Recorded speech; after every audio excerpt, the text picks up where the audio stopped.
The house smelled like expensive candles and regret. Alina stood frozen in the grand living room, the sunlight glinting off the polished floors, reflecting the life she thought she had. Her mother's eyes were sharp, almost predatory, as she slid a crisp envelope across the marble table. "He loves her, not you. Let him go with the house and money," her mother said, the words falling like knives. She smirked, a cruel, knowing curl of her lips that made Alina's stomach twist. Alina's fingers trembled as she picked up the divorce papers inside. She had expected heartbreak, maybe tears, maybe even anger from her mother, but this was something else. This was betrayal in its purest form. She looked at her mother, searching for a trace of warmth, a hint of sympathy. There was none, only satisfaction. Her mind raced. Mark, her husband of 8 years, the man she had trusted with every secret, every fear, every corner of her heart, had found someone else. And her mother, her own mother, was advising her to let him go, to give up not just the man, but the life they had built together. The house, the money, the memories. Alina felt like a puppet whose strings had been cruelly cut. I can't just," she started, but her mother interrupted, voice sharp as shattered glass. "Sign it, Alina. You'll thank me later," she said, the smirk widening. "He's not yours. Never was." Alina closed her eyes, drawing in a shaky breath. She could feel the tears threatening to spill, the kind of deep, soul-sickening grief that left her hollow and cold at the same time. But she forced herself to breathe evenly, to think clearly. Her mother had always underestimated her, always assumed she would crumble, that she would beg for comfort, for guidance, that she would fall apart in front of everyone and everything. But Alina had learned long ago how to hide the storm inside her, how to turn despair into quiet strength. With a trembling hand, she took the pen. Every second she held it, she felt her life unraveling, slipping through her fingers like water. And yet there was a strange clarity in the act. The papers weren't just a symbol of loss, they were a declaration. A turning point. She signed her name, the ink bold, final. It felt like a betrayal of herself, a concession she was unwilling but compelled to make. As she set the pen down, she met her mother's eyes, and the smirk that had haunted her suddenly felt like a challenge. Alina didn't say anything. She didn't need to. Her silence carried the weight of a promise. This was not the end. Mark didn't even appear in this scene. Alina didn't need him to. She felt his absence like a physical ache, a void that stretched across the house they had once shared. The memories were everywhere. The couch where he had laughed at her terrible jokes, the kitchen where they had fought and reconciled, the bedroom that had felt like a sanctuary. Now it all felt like ashes. Her mother's smirk lingered, waiting for her to crumble, for tears to betray her, for desperation to show. But Alina only stood taller, despite the quiver in her hands. She walked to the window and looked out at the garden, at the life she had nurtured and thought she would never lose. It was still beautiful, still vibrant, untouched by Mark's absence, and for the first time, she realized that maybe she didn't need him. Her heart hurt like fire, yes, betrayal was a bitter taste in her mouth, but beneath it, a different feeling began to grow, a quiet, simmering determination. She would not be the woman who begged for love that was never hers. She would not crumble, and she would not let her mother's cruel words define her. Alina turned back to the table, glancing once more at the signed papers. The house, the money, the life she had built, her mother could have them. But what she would take with her, no one could touch. Her dignity, her strength, and eventually her revenge. The smirk on her mother's face didn't bother her anymore, not yet, but soon. The apartment she moved into was smaller, less grand, but it was hers. Alina stood by the window, watching the city pulse below, neon lights flickering like distant stars. The divorce had taken everything, Mark, the house, the money, but it hadn't taken her, not entirely, and that was where she began. Days bled into nights, as she unpacked boxes filled with memories that were now tinged with bitterness. She found photographs of her and Mark laughing, love etched into their faces. She almost threw them away. Almost instead, she carefully placed them in a box, labeling it past, and slid it onto the highest shelf. It was a reminder, not a wound. Alina didn't cry anymore, not openly, not when her mother called, slyly asking how she was holding up, her tone coated in mock concern. Alina learned to smile through the phone, polite, calm, controlled. Inside, her mind was already planning. Every insult her mother had hurled, every smirk she had thrown her way, was now fuel. Every betrayal from Mark was fire beneath her skin. But she would not burn recklessly. She would burn carefully, quietly, and the smoke would choke those who had wronged her. She returned to work with a renewed focus. The hours she had spent distracted, half, present, dissipated into the past. Her colleagues noticed the shift. Alina was sharper, more commanding, magnetic in her quiet confidence. Even the office gossip couldn't touch her. She moved through their whispers like a ghost, untouchable, precise. Every small success, every recognition fed her. At night, she began walking through the city streets alone, letting the cool air clear her mind. She remembered how Mark had dismissed her dreams, how her mother had subtly undermined her choices. And she made a promise, to herself, to the universe, that no one would ever diminish her again. Revenge wasn't immediate. It wasn't loud or chaotic, it was subtle. A smile at the right time, a suggestion whispered to the right people, a reminder of Mark's flaws planted in the ears of those who mattered to him. Alina didn't need to confront him. The world itself would show him what he had lost. She was like a shadow weaving through the fabric of their lives, invisible but inevitable. Her nights were sleepless but purposeful. She mapped out every connection, every opportunity. She would not act out of spite, she would act out of precision. Every move she made now, every career advancement, every social gathering, every small indulgence, was a quiet strike in a game only she understood. Sometimes, she caught herself staring at her reflection, noting the way her eyes no longer betrayed her sadness. She looked different, stronger, sharper, more deliberate. The fire inside her had settled into something colder, something controlled.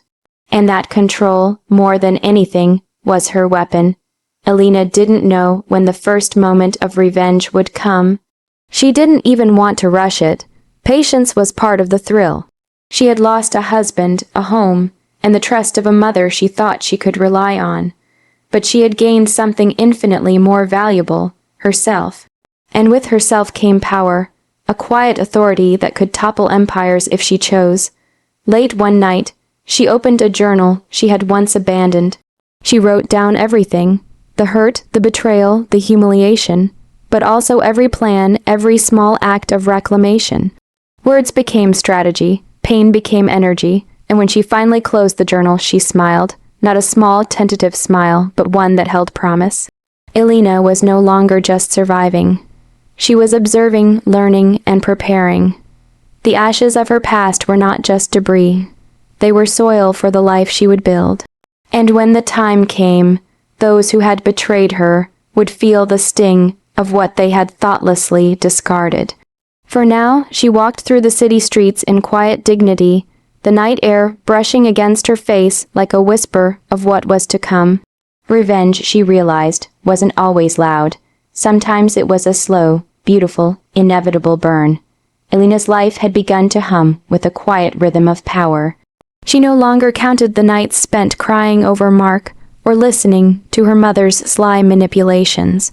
Instead, she counted opportunities, small, precise, delicious opportunities to reclaim what had been stolen from her. And unlike her mother or Mark, she moved without haste, without desperation, letting the world reveal their own vulnerabilities. It started with the social circle. Mutual friends, former colleagues, and even distant family had once turned to her for comfort, but now they saw her in a new light. Alina began hosting subtle gatherings, dinners, casual coffees, art gallery openings, but always with a presence that was effortless and commanding. She spoke just enough, laughed just enough, and revealed nothing. Those who had once underestimated her now noticed the shift. Whispers followed her like shadows, admiring her poise, wondering how someone could rise so elegantly from ruin. Mark's new love, a woman Alina had only met once, had been everything her husband claimed she wasn't: youthful, flamboyant, and unaware of the world beyond her own reflection. Alina observed quietly, learning the woman's routines, the weaknesses in the relationship. She didn't confront, she didn't attack. Instead, she let the cracks show themselves, gently highlighting the flaws to those around them with impeccable timing and subtlety. Friends began to see the cracks, the impatience, the arrogance that had always been Mark's undoing. The woman's infatuation faltered in the eyes of those she wished to impress. Meanwhile, Elena flourished. A promotion came at work, followed by another recognition she hadn't even anticipated. Invitations to speak, to lead, to advise poured in. Every achievement was like a quiet message. I am not broken. I am unstoppable. Her mother, who once smirked at her defeat, now began to shift uneasily when Elena's name was mentioned. Invitations Elena once would have declined were extended with reverence now. Her opinions mattered. Her presence commanded respect. Elena even started to indulge herself in small, symbolic acts of triumph. She purchased a new apartment, not ostentatious, but perfect in its elegance, a sanctuary free from the ghosts of her past. She attended gallery openings, mingled with creative minds, and slowly, deliberately, became someone who moved in worlds Mark could only envy but never penetrate. It wasn't about cruelty, it was about balance, justice. She watched from a distance as Mark began to notice what he had lost. She caught the faintest flinch in his eyes when he heard her name at events, the subtle hesitation when he realized she was thriving without him. Her heart did not ache anymore. It soared quietly with satisfaction, the kind that could not be taken away. Even her mother could not resist observing. That smug, cold smile she had worn in the living room months ago began to falter as she realized her daughter had become everything she had underestimated. Elena never gloating, never overtly pointing out her victories. She simply existed, elegant and untouchable. Every time her mother tried to reach out with advice or criticism, Elena responded with calm composure, letting her silence carry more weight than words ever could. The sweetest moment, Elena realized, was the one she never orchestrated. It came naturally, slowly, like a tide rising against the rocks. Mark's new love began to falter. Friendships strained. Whispers of regret reached him. He reached for what he had lost and could not grasp it. And Elena remained poised, radiant, untouchable. She did not rush to gloat. She did not revel in his pain. She let it exist, let it grow, and let the world itself deliver the sting. At night, she would look at her reflection in the mirror, the fire in her eyes now tempered by patience and control. She had been broken, she had been abandoned, she had been betrayed, but she had also learned the greatest lesson. Revenge, when done with elegance and restraint, is sweeter than any confrontation. And her moment, Elena knew, had only just begun. The sunlight fell softly through the large windows of Elena's new apartment, brushing over the minimalist furniture and the soft warmth of her sanctuary. It was a home she had built entirely on her own terms, a life reclaimed from ashes. Today, she had decided, would be the day she faced the remnants of her past not with anger, not with tears, but with undeniable strength. Her mother arrived first, arriving under the guise of concern, but Elena saw through it instantly. That same smirk, the one that had haunted her through months of heartbreak, was now hesitant, faltering. Her mother studied Elena carefully, looking for cracks, for signs of weakness, for evidence that the old Elena still existed. She would find none. I see you've done well, her mother said, her voice tight, strained. Elena smiled, not cruelly, but with quiet power. I've done more than well, she said. I've rebuilt everything you tried to take from me, and more. She let the pause stretch, letting her words sink in. Her mother's eyes flickered, a mixture of pride and shame, the kind of realization that only comes when one sees the consequences of their own actions. Mark arrived later, a shadow of the man she once knew. His new love had drifted away under the weight of her subtle manipulations, the truths Elena had allowed to surface naturally.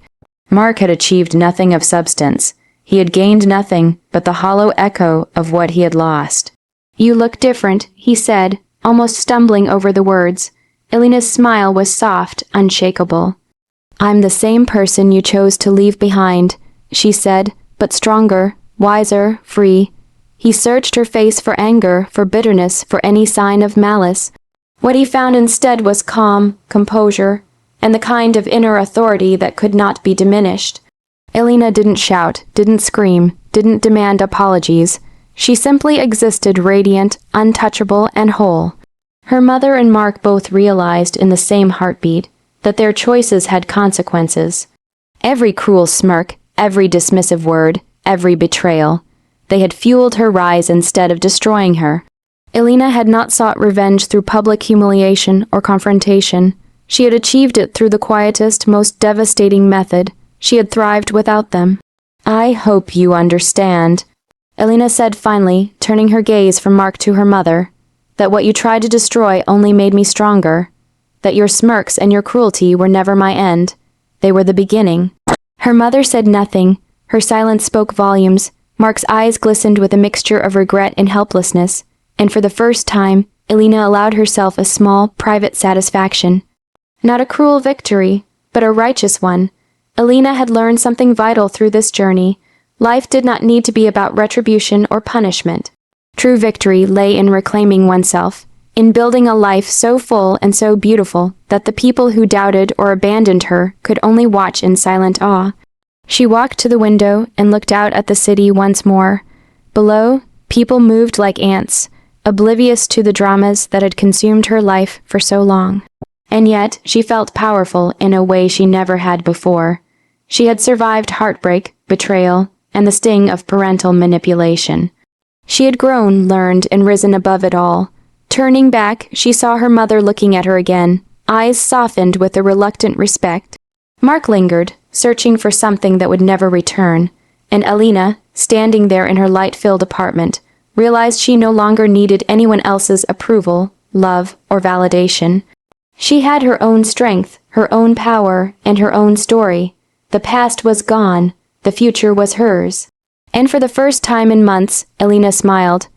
Not with bitterness, not with revenge, but with the profound peace of someone who had turned every betrayal into fuel for her own triumph. In that moment, she knew she had won,